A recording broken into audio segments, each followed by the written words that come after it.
Dito.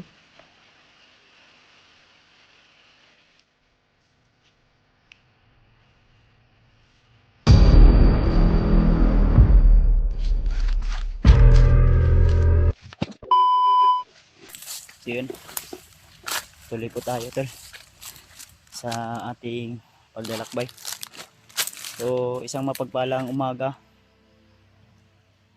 tanghali o gabi sa inyong lahat dyan, sa lahat ng mga Kuya Bads Adventure Fanatics, lalo na sa mga silent viewers natin dyan, mga kababayan nating OFW, mga laging sumusuporta sa ating YouTube channel. So mega love shoutout po sa inyo lahat mga tol, lalong lalo na sa aking asawa. So shoutout sa babe, ingat lang po kayo lagi dyan, at huwag mong pabayaan lagi yung anak natin na si Jono, dahil mainit po sa mata ng mga kaaway tol yung bawat pamilya ng hunter. Kaya triple ingat o doble ingat po talaga. At lagi ko naman pong sinasabihan yung asawa ko na huwag basta-basta lalabas sa bahay, lalong lalo na nandito ako sa malayo. Pero nandun naman sila Patrick at si Bornok, kaya huwag tayong mag-alala. So yun na nga, patuloy pa rin tayo sa ating mission. At di namin inaasahan yung mga pangyayari at kaganapan na kami po ay mahiwalay ulit sa kila Eugene, Maxtom at misteryosong tao, dahil sa kaganapan o pangyayari na hindi natin talaga maiiwasan, lalong lalo na yun po yung target o purpose ni Dilobyo, na hindi kami pagsama-samahin. Dahil kung kami po ay magkakaisa ay mas lalong tumibay o lalakas yung aming mga agimat, lalo na't magkakaisa kami sa pagsugpo sa mga demonyo, sa mga taong nagpaalipin sa demonyo. Kaya shoutout sa inyo lahat mga tol, maraming salamat po sa inyong walang sawang suporta, lalo na sa laging nagsishare ng mga blessing dyan. Alam nyo na po kung sino po kayo, at siyempre sa mga close natin na laging nanonood. So yung iba na nagpa-shoutout tol na hindi natin na shoutout, so sa susunod tol ay i-shoutout ko na lang po kayo, lalong lalo na kung mag live tayo sa ating YouTube channel kung nandun na tayo sa bahay. Sa ngayon, patawad muna, pasensya po, dahil hindi ko po kayo talaga isa-isa sa sobrang dami yung nagpapa-shoutout. So yung mga naalala ko lang po sa aking memorya, yung aking masya-shoutout. So shoutout po kay Ate Milda Galang, kay Nanay Delin Choy, kay Nanay Rosa, kay Tita Hilma, kay Tita Rosie, Tita Invictoria, kay Ate Nadim at kay Ate Heidi Gregorio, kay Ate JRC Ribas, so kay Ate MD Dao, shoutout po. At siyempre sa lahat ng mga kasamahan ko na hunter, lalo na kila Rimart. At nakakalungkot lang tol, dahil nandito tayo sa ibang mission at yung iba nating kasamahan ay nasa delikado at critical na sitwasyon. So marami pong problema, marami pong pagsubok na kailangan nating malagpasan, lalo na nandito tayo ngayon sa location na kung saan po ay yung kaibigan din natin ay nangangailangan ng tulong. Kaya alam nyo naman siguro kung ako po ay isang hahawak na isang mission, ay hindi ako susuko, at hindi pwede na susuko ako na hindi ko masukses yung mission. So medyo matagal-tagal na po kami dito sa bundok, at kung nakababa man tayo ay hindi talaga agad-agad na hindi agad na matagal, hindi bang mabilisang baba lang upang kami po ay makakain ng sakto, dahil mahirap tol kung dito sa bundok ay magugutom ka, no, at malipasan ka ng gutom.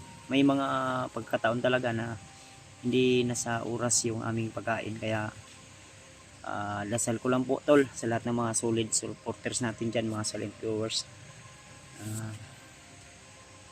ipagdasal nyo lang po kami, lalo na sa aming mga ginagawa sa araw-araw habang nandito kami sa bundok. Ay sana ay nasa maayos na kalagayan din yung pamilya namin, pamilya ko, dahil habang kami dito ay tumutulong sa mga nangangailangan ng tulong, ay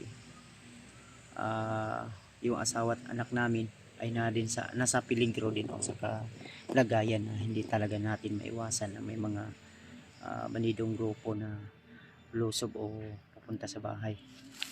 Dahil si Patrick ay tumawag sa akin at nung nakarang araw daw ay may namataan silang tao na hindi nila kilala na nandun sa bahay, nagmamasid, kaya buti na lang ay naka-alerto din sila. So sa lahat din na nag-comment about sa kaganapan na nasaksak natin si Butakal, so hindi naman ako nagsasabi na yun po ay bash o yun po ay isang pagkakamali na nagawa ko. Pero kung kami po ay nagtagal doon sa area na kung saan ay nasaksak po si Butakal, ay posible na may mangyayari din sa amin na hindi maganda, gawa ng akma ko na sanang lalapitan ulit upang sigurduhin na saksakin si Butakal, ay may biglang sumulpot o may biglang nagpalipad ng orasyon sa akin. Kaya ayun, tumakbo ako at niratatan kami ni Julius ng mga kasamahan, dahil nakita ko rin na unting-unting rumarami o padami ng padami yung kalaban na ano to, na dumating. Kaya tuloy lang po kami ni Julius sa aming paglalakbay, kung saan man yung iba naming kasamahan ngayon. Ano talaga ay sana nasa maayos sila na kalagayan at ligtas po sila. At may nagsabi din sa akin na si Eugene daw ay nag-iisa lang. So di din ako sure kung sino po yung kasama ni misteryosong tao at ni Max Tumayon. So sana naman ay magkita-kita sila para hindi na rin kami mag-alala o mahirapan. So ay ko pensayo sa kay bisag nag-istorya ako diri pero nakoy nabantayan nga narito sa ano, wag na nagpatrolya. So inuulit ko sa lahat ng mga silent viewers na laging nag-aabang o naghihintay sa ating mga upload. So kung hindi man tayo agad-agad naka-upload, gawa ng minsan yung ating load ay naubos at minsan ay mahina din yung signal, kaya ako po ay humingi ng tawad o pasensya sa lahat ng mga supporters natin dyan na laging nag-aabang at laging nanonood sa ating mga YouTube channel, sa ating mga video na ina-upload sa araw-araw. So, pagpasensyahan nyo na po tol ha, yun lang po, at tuloy lang tayo dahil tayo ay minsan ang hina din yung katawan natin, pero lumalaban pa rin tayo tol. So masakit lang isipin na talagang may mga tao talagang unti-unti tayong o hinihila tayo o sinisiraan tayo sa ibang mga supporters.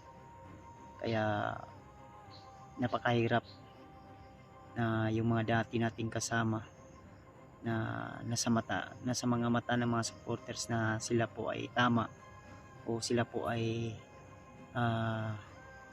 isang mabait na tao, mapaglinlang lang po sila tol, kaya huwag tayong kumpiyansa, ang lalo na sa mga hunter na akala natin ay napakagaling at napakabait, ay pati ako tol mismo ay nasasaktan at mahirap nang magbitaw tayo ng salita o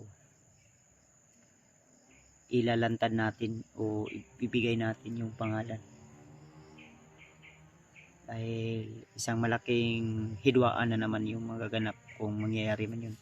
Dahil sabi nga ni Lolo Ambo sa amin na may mga hunter kayong kasama na nakasama nyo dati, na yun po ay dapat ingatan natin, na sila po ay magtra-traitor sa atin. Kaya huwag tayong kumpiyansa mga tol, lalo na sa mga hunter na akala natin mabait at magaling, dahil baka darating yung panahon o darating yung time na tayo na naman po ay pabagsakin o hihilahin, sisiraan. Kaya alam nyo naman siguro yan tol, sa lahat ng mga nakakaalam sa mga karanasan o kaganapan. Kaya tuloy lang tayo, dahil sabi ko nga, hanggat may mga manunood pa na mga supporters o taga-suporta, ay patuloy ako sa aking ginagawa. May cameraman o wala, ay tutulong ako, dahil hindi po basihan yung ipapakita mo yung talagang mga kaganapan na tutulong ka para lang masisikat sa social media. Kaya ako, kung ano man yung magagawa ko, ano man yung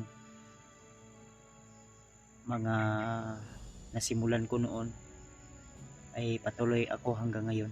So malapit na pala tayong tol, mag 4 na taon na nag-i-explore at patuloy na tumutulong, lalo na sa mga taong nangangailangan ng tulong at sa ibang mga hunter na lalo na kailangan din nila ng collaboration na galing sa atin, upang sila ay angat din sa larangan ng social media. O sobrang hina din nila, sobrang walang nanonood na mga tao sa kanila, kaya sinasama natin sa ating exploration upang kung makasama nila tayo, masasanay din sila sa mga galawan natin o pakipaglaban sa tunay na mga mandirigma. So tuloy lang tayo tol. Yan si Julius tol. So sa may imong kuan yus, nabantayan yus, murag na aling sama ka. Init imong paminaw. Walay mga ahoy diri oy. Kung na may mga ahoy, mga bandido na. Silipa daw. Sunahan daw. Dalay mong cellphone para mailanin mo. Ay daw pensa. Tol na. So yan, nagpalit tayo ng pantalon, at yung pantalon ko ay nandun kay kay Julius, yung bag, sa bag ni Julius, dahil yung bag ko naman ay naiwan na naman tol. So mumurahin lang naman yun, pero sayang din, 150 yung bili ko nun, dahil nasa okay ko yun nabili at naiwan na naman, dahil hindi talaga maiwasan na may mga ambos na mangyayari. At sige lang, tuloy lang tayo. Hindi ako komportable sa tol, sa pantalon na ito, dahil sira-sira na. Ayan, pati yung sira na yung zipper. Tignan natin si Julius tol, baka may mga kalaban sana, dahil may napansin daw siya.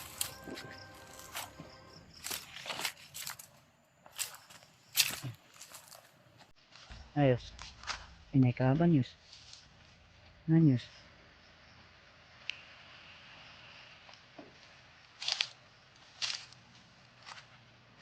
Magaling mo yung ginayos. Hindi do.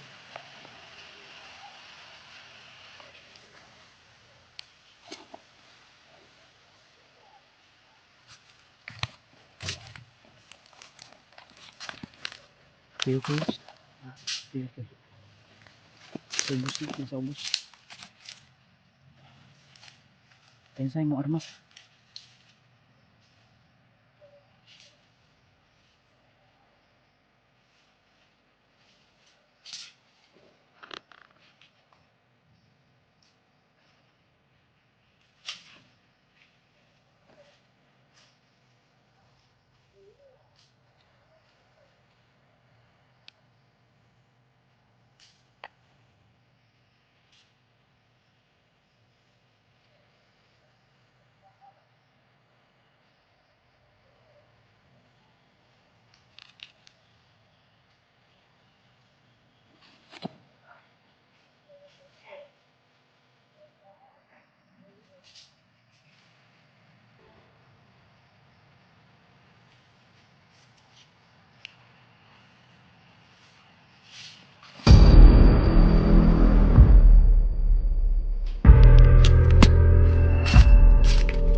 Terus.